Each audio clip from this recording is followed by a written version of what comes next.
Kita dengarkan dulu ya, kita dengarkan dulu ya arahan-arahan, bimbingan-bimbingan nasihat dari Bapak Pembina kita. Mumpung apa? Ya nanti kan nanti diatur ya, nanti diatur. Kita atur waktunya ya, tenang, sabar ya.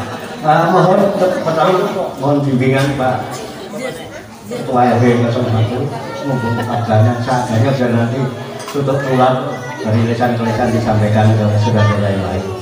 Waktu kami persilakan. Ya.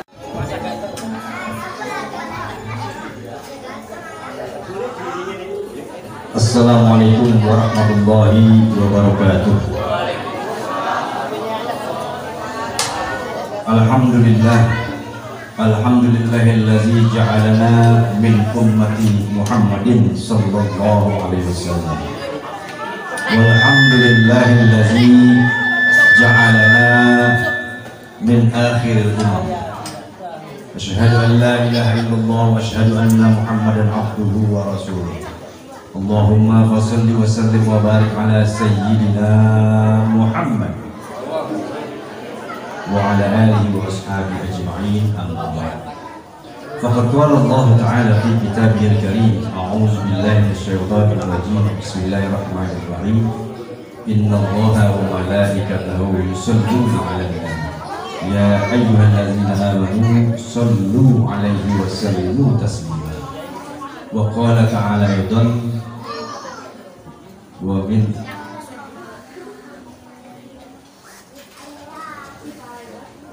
wa ma atakumur rasul fakhuzuhu wa ma nahakum anhu fantahu. Wa qala an-nabiy sallallahu alaihi wasallam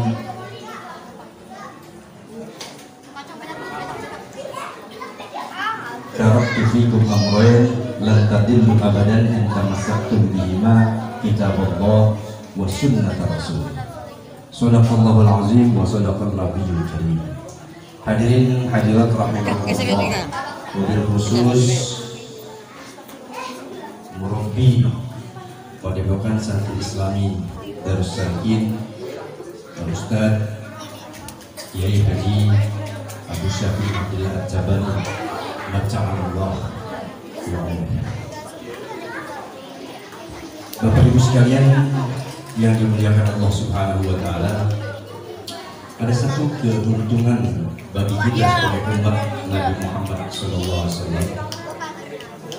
Banyak sekali keuntungannya menjadi umatnya Nabi Muhammad SAW, dan luar biasa, gak bisa kita hitung keutamaan dan keuntungan menjadi umatnya Nabi Muhammad SAW. Yang pertama, Nabi Musa AS pernah menyatakan, ya Rabb, inni ajibul alwa ummatan humus syafi'un wal musyafa'un faj'alhum ummati faqala hum ummata Muhammadin sallallahu alaihi wasallam. Ya Allah, ya Rabb, ada seorang umat yang nantinya dapat memberi syafaat dan menerima syafaat.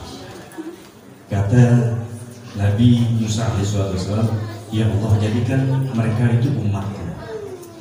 Allah menjawab simpel, mereka adalah umatnya Nabi Muhammad SAW.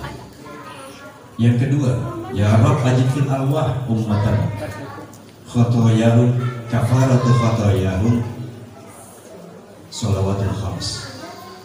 Ya Allah, ya Rabb, aku dapati segala umat yang bersumpah, yang tertulis dan tercatat fil lauhil mahfuz, segala umat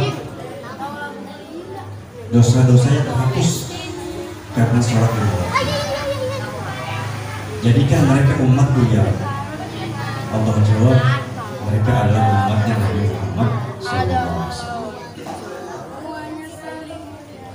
Ya Rabb, ajib fil alwah ummatan iza hamma bihasanatin falam ya'malha falahu hasanatu wahidah.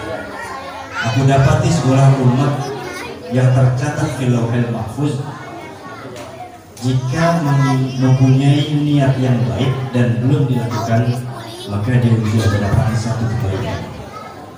Wa iza amilaha, dan apabila dilakukan niat baik tersebut akan mendapatkan 10 kebaikan hingga 700 kali lipat. Begitu juga sebaliknya, jika ada umat yang kemudian mempunyai niat buruk tapi dia tidak lakukan, maka dia tidak tercatat amal buruknya, karena hanya baru niat.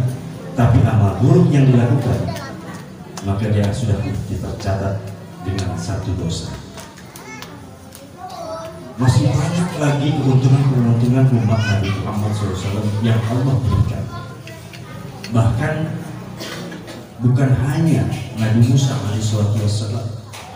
Saking banyaknya yang ditanyakan oleh Nabi Musa alaihissalam kepada Allah Subhanahu wa Ta'ala, sampai hatta tamanna Nabi Musa tamanna ayyakuna min ummati Muhammadin SAW. Nabi Musa berkeinginan untuk menjadi umatnya Nabi Muhammad SAW. Maka kemudian turun wahyu, Allah turunkan wahyu untuk Nabi Musa dalam surat Al-A'raf ayat 144. Ya Musa, inni istafaituka 'alan nasi bi risalati wa bi kalami fa khudh ma ataituka wa kun minasy-syakirin. Wahai Musa, sungguh aku telah memberikan kepadamu apakah risalahku sekaligus dengan ucapanku, maka ambillah apa yang telah aku berikan kepadamu dan jadilah termasuk hamba yang bersyukur. Itu baru Nabi Musa. Belum lagi Nabi Nuh alaihissalatu wassalam. Nabi Nuh juga pernah ditanya sama Allah, ya Nuh, hal ballaghta risalati. Wahai Nabi Nuh, apakah kau telah menyampaikan risalatku? Nabi Nuh menjawab, bala ya Rabb, sudah ya Allah, aku sudah sampaikan risalahmu kepada kaumku.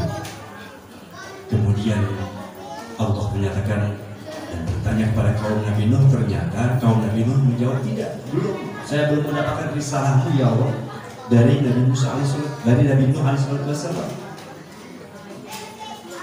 Lantas Allah bertanya kepada Nabi Nuh, ya Nuh, bagaimana kamu bisa untuk menyatakan dan membuktikan bahwa kamu telah menyampaikan risalahmu? Apa jawaban Nabi Nuh? Yang akan menyaksikan bahwa aku telah menyampaikan risalahmu ya Rabb adalah umatnya Nabi Muhammad SAW. Nabi Musa, Nabi Nuh. Sekarang kita kembali melihat kepada malaikat Jibril. Malaikat Jibril alaihissalam, pada saat Nabi Muhammad diperjalankan dari Masjidil Haram ke Masjidil Aqsa Sidratul Muntaha, pada saat sampai di Sidratul Muntaha, malaikat Jibril menyatakan, ya Muhammad taqaddam, wahai Muhammad lanjutkan, teruskan perjalanan ke Sidratul Muntaha. Nabi Muhammad SAW menjawab, la ya Jibril, sampai 3 kali. Tidak wahai Jibril, tidak wahai Jibril. Baru kemudian setelah malaikat Jibril menyatakan, anta akramu minni ila, wahai Muhammad, sesungguhnya engkau lebih mulia dariku di sisi Allah Subhanahu wa Ta'ala. Barulah kemudian Nabi Muhammad meneruskan perjalanan ke Sidratul Muntaha. Dan ketahuilah bahwa malaikat Jibril menyatakan, belum ada satu manusia pun yang sampai ke Sidratul Muntaha kecuali engkau. Maka lanjutkan perjalanan. Nabi Musa, Nabi Nuh, kemudian malaikat Jibril. Yang terakhir Nabi Adam. Nabi Adam seringkali juga mau dibilang protes, apa iya Nabi Adam protes sama Allah? Nabi Adam menyampaikan, sesungguhnya Allah telah memberikan 4 kemuliaan kepada umatnya Nabi Muhammad SAW yang tidak diberikan kepadaku. Begitu mulianya umat Nabi Muhammad sehingga Allah memberikan 4 kemuliaan kepada umat Nabi Muhammad SAW yang tidak diberikan kepada Nabi Adam alaihissalam. Subhanallah. Jadi kalau kita bersyukur bahwa kita dilahirkan dari seorang ibu yang muslimah dan bapak yang muslim, maka kita seyogianya bersyukur kepada Allah bahwa kita telah menjadi muslim. Yang kedua, kita berterima kasih kepada siapa? Kepada Nabi Muhammad SAW yang menjadi suri tauladan kita. Maka di dalam sabda Rasul dikatakan, man lam yashkurin nas lam yashkurillah. Barang siapa yang belum bersyukur pada manusia, belum bersyukur kepada Allah Subhanahu wa taala. Maka kalau melihat keuntungan yang begitu banyak, yang luar biasa diberikan kepada Nabi Muhammad dan umatnya, maka yang terpenting buat kita adalah sejauh mana kita betul-betul bisa melaksanakan apa yang menjadi ajaran Rasulullah SAW. Kita ikuti kaulnya, kita ikuti fi'ilnya, kita ikuti semua yang diajarkan bagi Rasul kepada kita semua. Hanya persoalan itu kita sering mengabaikan itu semua. Dari hal-hal yang kecil Nabi Muhammad mengajarkan kepada umatnya. Soal masuk ke dalam WC, Nabi Muhammad ajarkan kepada kita. Soal kehati-hatian untuk umat Nabi Muhammad, hati-hati persoalan buang air kecil. Karena banyak sekali di antara umat yang masuk neraka hanya karena persoalan buang air kecil. Maka kewajiban kita, mari sama-sama untuk menumbuhkan rasa cinta kita kepada Rasulullah. Kita pelajari kehidupan baginda Rasulullah SAW. Bagaimana kehidupan Rasulullah dalam keluarga, bagaimana Rasulullah dalam pemimpin, bagaimana Rasulullah sebagai hakim, bagaimana Rasulullah berbuat amal baik kepada orang muslim maupun muslim. Nah, kita masih belum belajar, kita masih belum banyak mendalami siapa sebenarnya baginda Rasulullah SAW. Mudah-mudahan Padepokan Santri Islam Darussakin menjadi wadah untuk kita lebih mengenal siapa sebenarnya baginda Rasulullah SAW. Karena disinilah tempatnya untuk menggali supaya kita lebih kenal kepada baginda Rasulullah, sehingga mahabbah kita semakin meningkat kepada baginda Rasulullah SAW.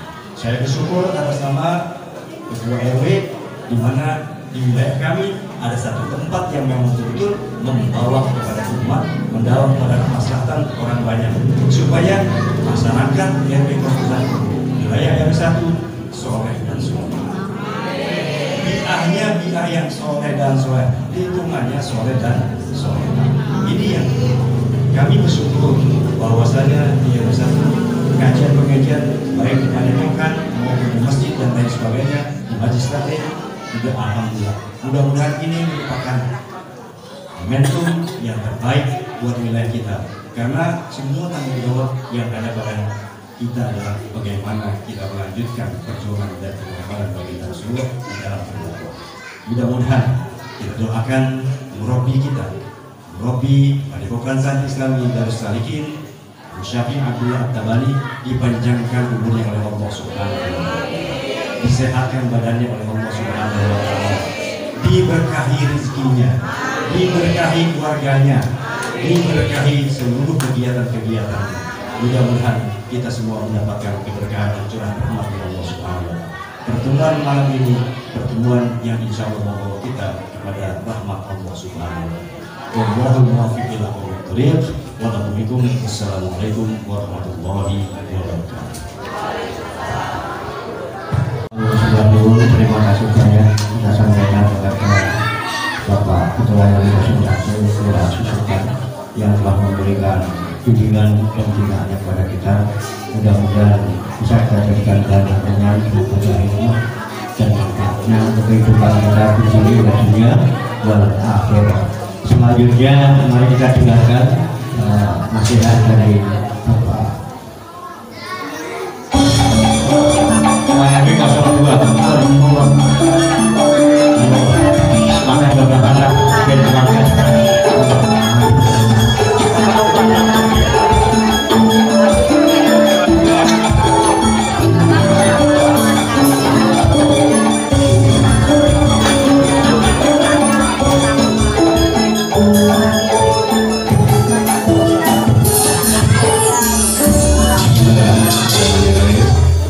Assalamualaikum warahmatullahi wabarakatuh.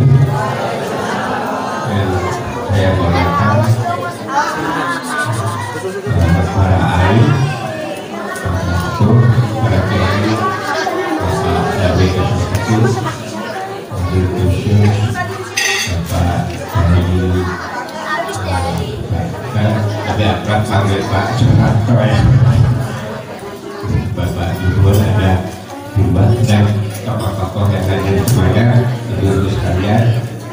Tadi sudah konkret ya diutarakan oleh Bapak Ustadz Dulu, Pak Elit Wabarakatuh, bahwa kita senantiasa mendukung, berupaya memeriahkan acara yang diselenggarakan oleh Padepokan Darussalim ini, dan saya juga mengucapkan terima kasih. Mudah-mudahan Pak Jawarto tetap sehat ya, dan diberkahi oleh Allah SWT serta semua santri-santrinya senantiasa sehat. Jadi tadi sudah disampaikan bahwa acara ini ada mengenai wisata dari Solo ya, diceritakan oleh beliau Bapak Marto bahwa Sunan Kalijogo itu dakwahnya menggunakan alat tradisional ya. Jadi dalam dakwah beliau sistemnya sistem dialog, dialognya nggak langsung, keperluan masyarakat apa, kebudayaan apa itu diterima, lalu dari KPK tapi jadi dialog ya. Di sini juga jadi bukan perintah mengajarkan saja, tapi ada dialog, pelaksanaannya juga hasil dari dialog itu diutarakan dengan di lapangannya. Tadi ada alasannya ya, seperti ini bentuknya Pak, ini dialog. Dengan dialog orang bisa lebih, tadi efek daripada dialog ada satu kesadaran, kedua ada pengetahuan, ketiga ada etika yang keempat ada edukasi. Jadi dari dialog, jadi tidak di bawah satu pihak tapi dialog. Berikutnya bahwa asumsinya bahwa setiap manusia punya potensi untuk mengetahui kebenaran, kebaikan, dan kesalahan. Jadi setiap orang itu mempunyai kesadaran untuk mengetahui mana yang benar, yang baik, juga yang salah. Di sini demikian bisa didapat ya, mana yang benar, mana yang salah. Jadi bukan yang baik-baik saja, tapi juga yang salah juga disampaikan. Mudah-mudahan dengan acara yang seperti ini, dialog ini lebih menarik dan mungkin ada baiknya tetap dipertahankan. Demikian dari kami atas nama warga Depok 2, terima kasih. Wassalamualaikum warahmatullahi wabarakatuh.